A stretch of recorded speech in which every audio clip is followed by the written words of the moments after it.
L'expérience de l'opération spéciale a démontré que aujourd'hui le théâtre de guerre nécessite un usage complet, un usage de tout moment des drones. Donc il faut développer les drones le plus largement possible dans les différentes missions. Les missions liées aux drones doivent être repensées et intégrées dans le spectre uni des opérations commandées. Dans une perspective du plus court terme, les combattants doivent être équipés des moyens pour recevoir les informations transmises par le drone. Donc, ça doit être tout l'équipement du combattant doit être repensé en termes donc d'équipement individuel pour être compatible avec les drones. Il n'y a pas de petits détails sur le terrain, sur le théâtre. Donc, tout compte. Il faut fournir les kits de pharmacie, les casques de protection, les gilets pare-balles, et tout doit correspondre aux standards modernes. Il faut équiper nos forces avec les lunettes nocturnes, avec les jumelles. Tout ce qui est nécessaire aux combattants doit correspondre aux standards modernes, ça doit être ergonome et pratique. Ces fournitures doivent être maintenant basées sur le besoin. Et ce besoin doit être revu en termes de standards. Si par exemple nos équipements ne sont pas aux standards, j'attire l'attention du ministère qu'il faut revoir les standards. Nous n'avons d'ailleurs pas de limite pour les financements. Pour financement, ces programmes, le pays est prêt à fournir à ses forces armées tout ce dont il a besoin. Tout ce dont l'armée a besoin. Et nous allons vraiment atteindre ces objectifs. En ce qui concerne les drones, j'attire votre attention sur ce que nous avons maintenant une expérience unique concernant l'usage des drones sous-marins.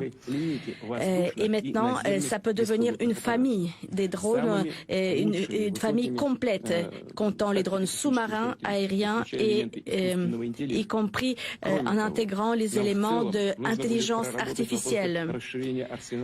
Il faut penser les arsenaux des forces de frappe modernes. Le point 5 maintenant. Il faut perfectionner le système de communication afin d'améliorer l'interaction entre les forces et aussi interopérabilité. Les derniers mois ont montré qu'il faut les systèmes qui peuvent agir en mode automatique et en temps réel. Et c'est ce type de système qu'il faut introduire.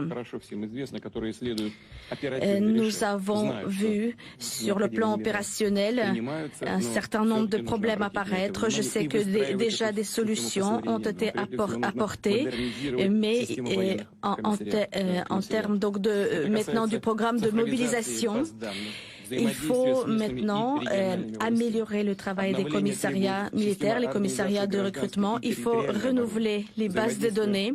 Il faut maintenant renforcer le lien de la défense territoriale avec les agences militaires et aussi la coopération avec le complexe militaro-industriel.